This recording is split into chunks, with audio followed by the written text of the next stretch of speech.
Part-time.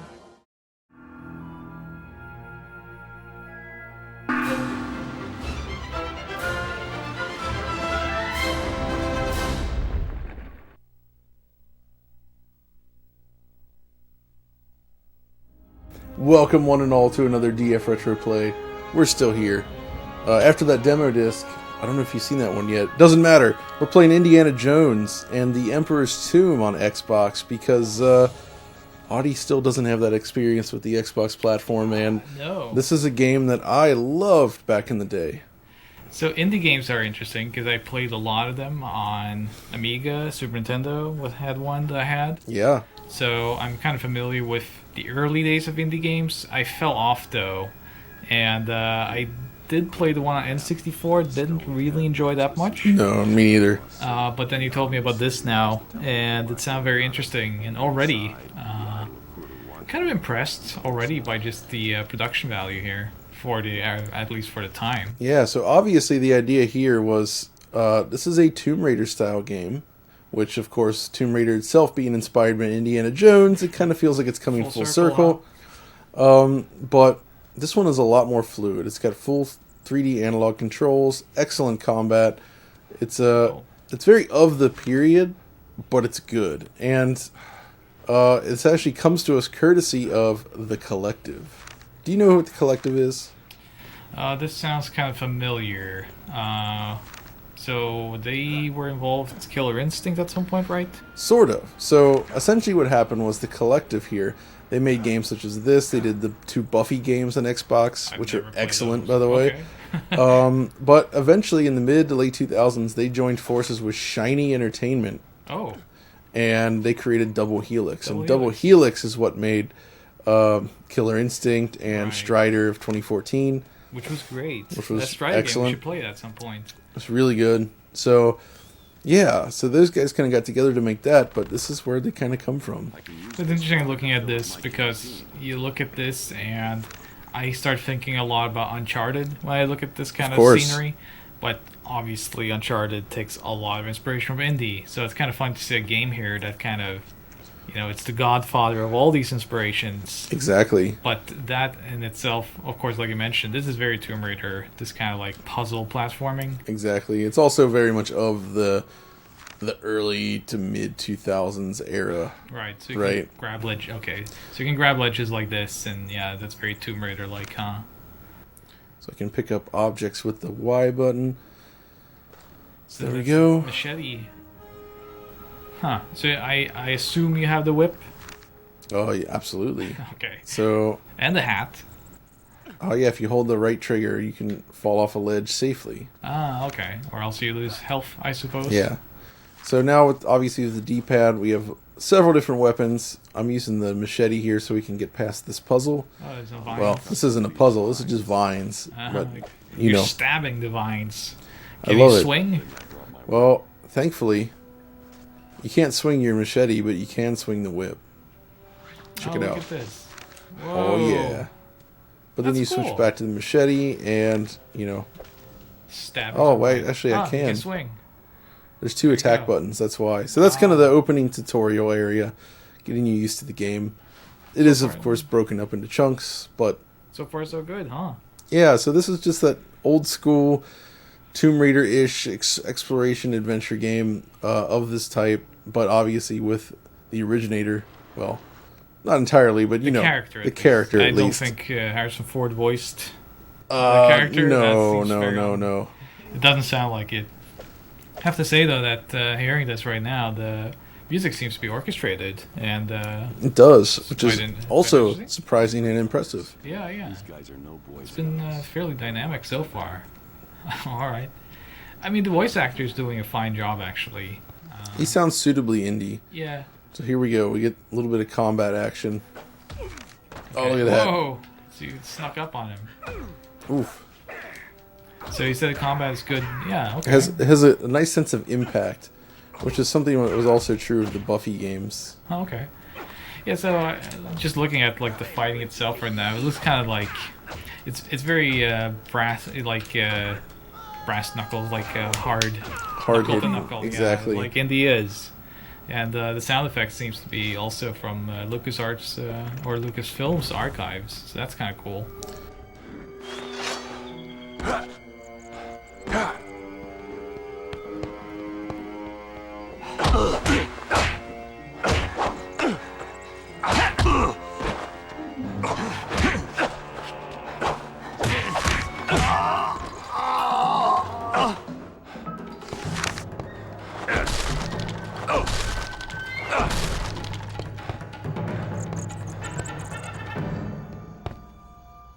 I think, for this time period, it's a good-looking game. It's a handsome game. Yeah. It's a handsome game, just like Harrison Ford.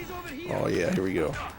Oh no. Oh, so can you actually pick up all these objects and use them as weapons? Oh. But only if I can actually get free of these guys. Look at this. The AI is just brutal, huh?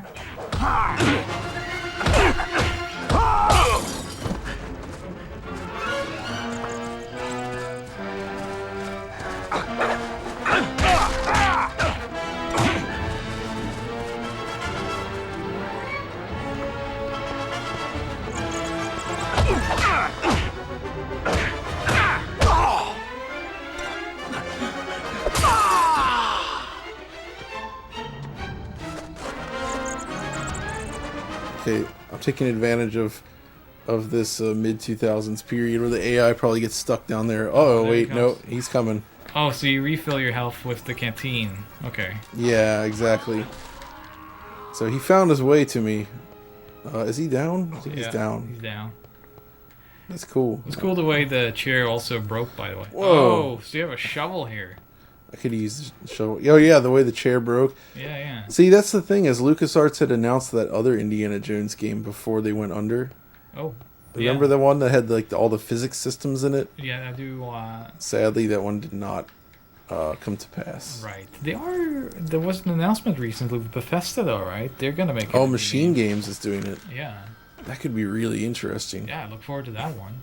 So, yeah, I only played indie. As I mentioned, like, I played the LucasArts adventure games, which are excellent. Right. And then the Super Nintendo game is fine. I picked it up because I was a huge fan of Super Star Wars, which can be evidenced in the retro. Yeah, exactly. But that game, so that's a game that should really be like Castlevania, like that kind of game. But it really isn't. Exactly. It's very difficult, so I'm not a huge fan of that Super Nintendo game. It's too hard, yeah, I agree. A little bit too hard. I like the MSU patch for that, though. That's true.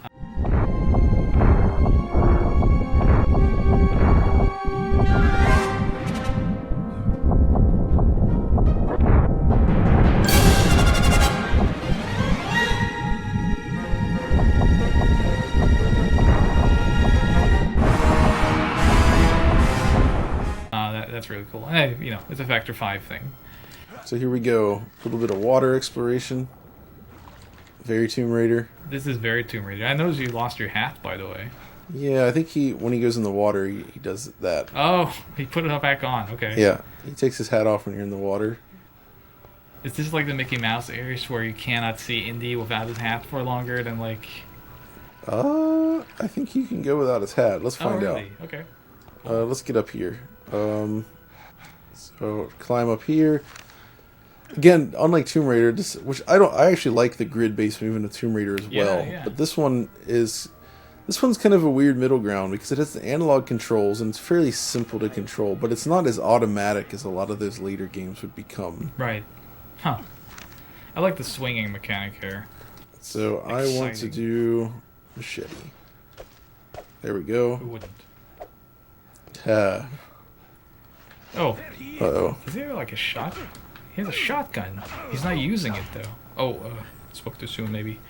So he lost his hat. Uh-oh. Oh no. Where's he going? He's hiding behind that wall. You can't see him. Well, the AI leaves something to be desired, I suppose. So can you pick up that shotgun then? Oh man, he's gonna fall off the ledge. Whoa! Now that'll even the odds. Yeah. Jeez, Indy, buddy. There's a bit of a bloodlust in Indy in this game, huh? He's going places here. I guess Indy wasn't ever... He didn't shy away from shooting people. I mean, no, that's true. Famous sword scene. He has even the odds, so to speak. So you need a whip here. So yeah, you basically have your inventory. So there we go. Get the whip.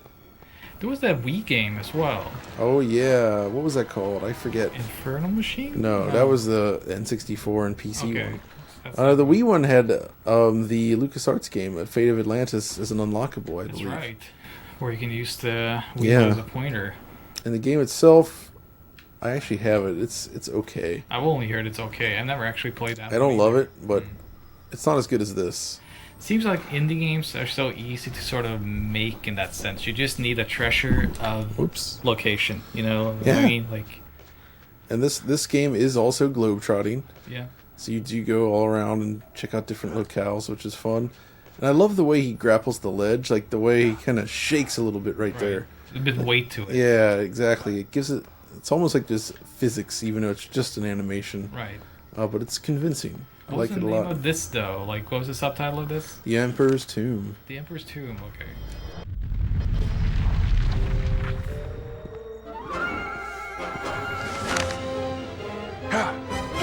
Возьми пократнее, москитос.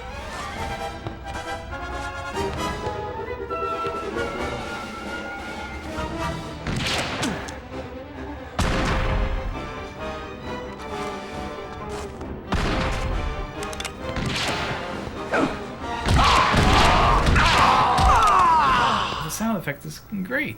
That is great, actually. Pick up more shotgun ammo. Oh yeah, you got 2 shells. So I'm over here now. Oh, that's the exit of that level. Oh, cool. Okay. So yeah, fun little experience there going through that stage. And you go from country to country over the map, I suppose, with the line. Between the different. So each chapter is like several levels, kind of like this. Right. And also then, very Tomb Raider-like, huh? Oh yeah.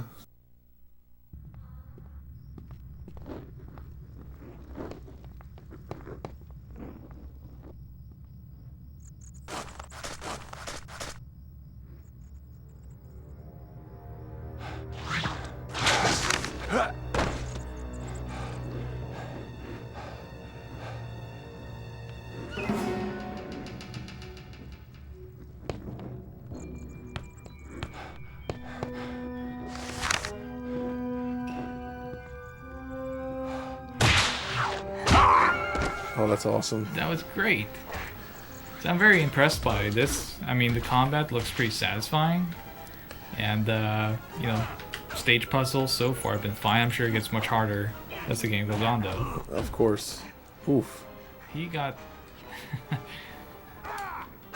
Oh, look at that. So there's a grapple system as well? There is a bit of one. It's tough to try to figure out the exact... Yeah, see there... Oh. Oh, man. This guy's just... There you go. He's out. He's out. He's out like a light.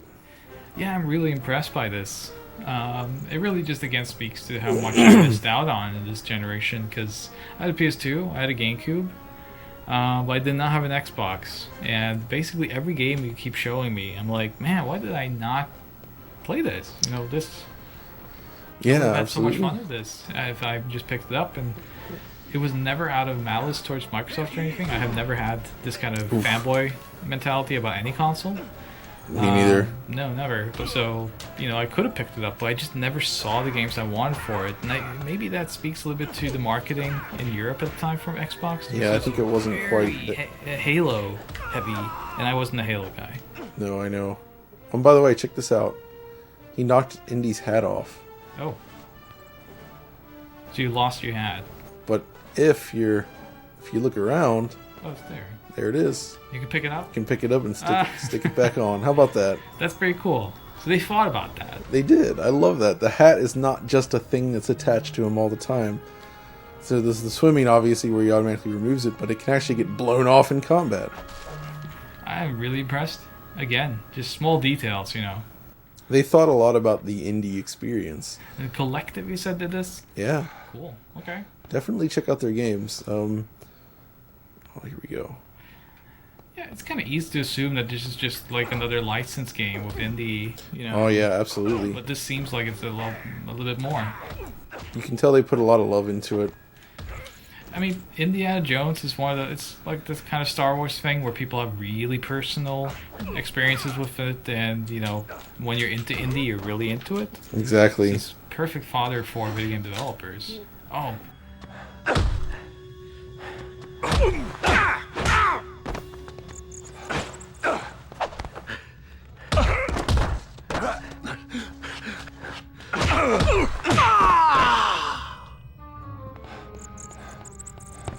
Yeah, the combat really has a good flow to it in a way that you might not expect from a 3D brawling game. Yeah. But it's kinetic, it feels fast and fluid. Just being able to slam them against the wall, I think, and bouncing off of stuff, it feels good. Wait, actually, already. Have you ever played those Indiana Jones games on... Oh, there's a dude with machete there? Machete, man, get out of the way. You keep no. drinking and fighting at the same time. Let me put that away. There you go. Take care of this dude. It reminds me of Operation Condor, where Jackie has his little water pouch, and he has to hide drinking it. Oh, yeah. I got another machete. So you have two. Too bad you can't dual wield. I know, right?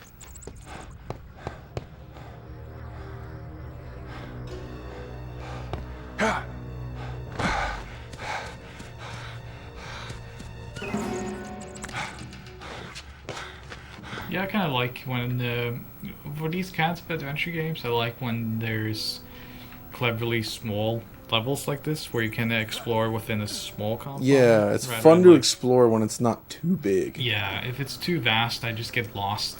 I'm not a great adventure game player like this. Like, open worlds are terrible for me for this reason. Yeah, I agree. I don't have any sense of direction, real life or games. It's not that fun. Yeah. I don't think this is... There we go. So of course they have shimmying. There's nothing wrong with shimmying. A bit of weird animation on it, but it's fine. Have you ever tried shimmying? I have. It's pretty hard. Yeah, it is.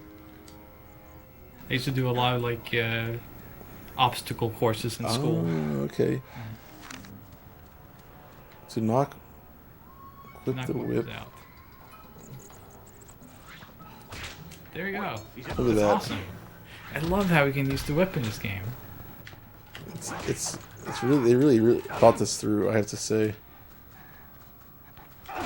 So did you ever play like those young Indiana Jones games on like Genesis No. and stuff? I think they were terrible. They're pretty bad. Especially the one. There's one of them where like the whip is literally like just this pixelated line. Like, oh no. This, it's awful. They try to do kind of like the Castlevania 4 freeform thing, and it doesn't work. I need an explosive charge. There was a dude up there with a shotgun, I think. Yeah, or a gun. Oh man, that was straight in the face. And yet, Indy survives to fight another day. It's just a flesh wound.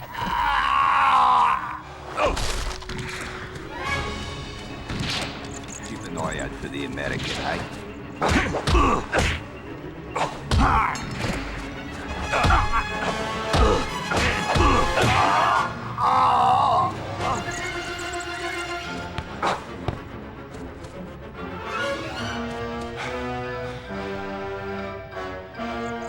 Try not to blow my Demo charge. So I actually got what I need. Don't you need like gunpowder or something? Oh, let's find out. Explosive. Run for cover. Seriously damage Indy. Let's see how big this explosion is. Any day now. Oh, there it is. There you go. Oh, okay. Alright. That's decent. It did what it needed to. Yeah. End of that level. Solid.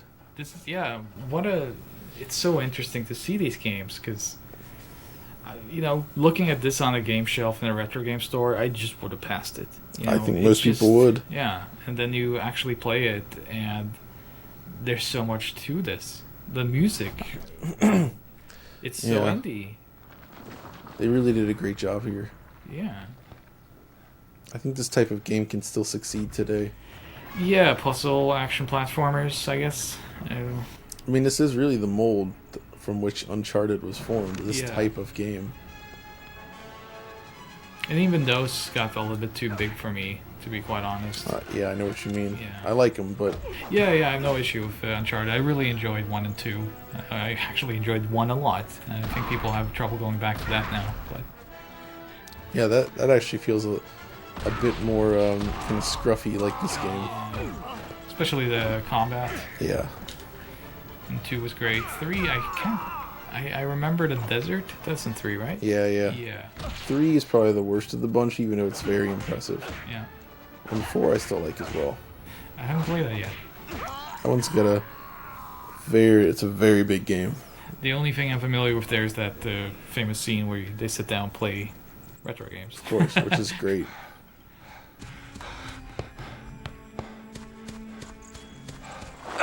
It's really nice to revisit games like this. Oh, it's fun to actually discover them. I mean, this, as I said, I just would have never known unless you told me, like, hey, you should really check this out. I think you like it. And, yeah, this holds so true for Xbox games. It's really, There's actually misunderstood there's a console. lot to explore on the Xbox. Yeah. And a lot to explore from all territories. I mean, we talked about this in the previous video as well. Like, Japanese offerings on Xbox is excellent. So, There's a lot of Japanese Xbox games. Yeah. More than you'd ever expect. So it's really interesting to just see how much was there. And then when there are, like, cross-platform, I find that the Xbox versions are significantly better for the most part. Often, yeah. Often, yeah. That's often true. Let's not get me quoted in saying all versions are better. But the ones you showed me, obviously, have been better. Because you know which one are. This So, is definitely a fun system to revisit. Yeah. Yeah, I picked the Xbox up last year for the first time. Wow. When you told me, like, hey, I think you should get it, and I think you should get these games, and I got those games. I got Outrun 2 Coast to Coast. I got Kakuto Shojin, which, of course. Necessary. It's a must. I love that game. I got that Tao Feng game. Fist of the Lotus. Yeah. That's perhaps less good, but it is Good. interesting. But it's John Tobias. You gotta love him. I do enjoy it. And I picked up a lot of Japanese games. I picked up a few wrestling games from Japan back in the day. And I played them on my friend's Xbox for research. But then when I bought it, I now can play it on my own. And it's really fun to mod the Xbox. It is. It's probably a system we should look more into in that regard, because MVG, our good friend, was very involved with that scene. That's true. I would love to talk more to him about this. I would love to talk to him about just these games, because I wonder what he thinks of all the Xbox originals. Like, I'm sure he's into it. yeah. Yeah, man. This was definitely an interesting time. Yeah. We don't have stuff like these days when, outside of first party releases, the consoles are basically the same. Whoa. With the same types of games. Yeah. And, it's just ports. And that's a lot less interesting than I think what we kind of had back then, where there was often a wide range of games that were different between the platforms. Like, yes, this one actually did have multiple versions, but there was tons of unique stuff that wasn't necessarily first party for both. Mm-hmm. Oh, you can roll as well.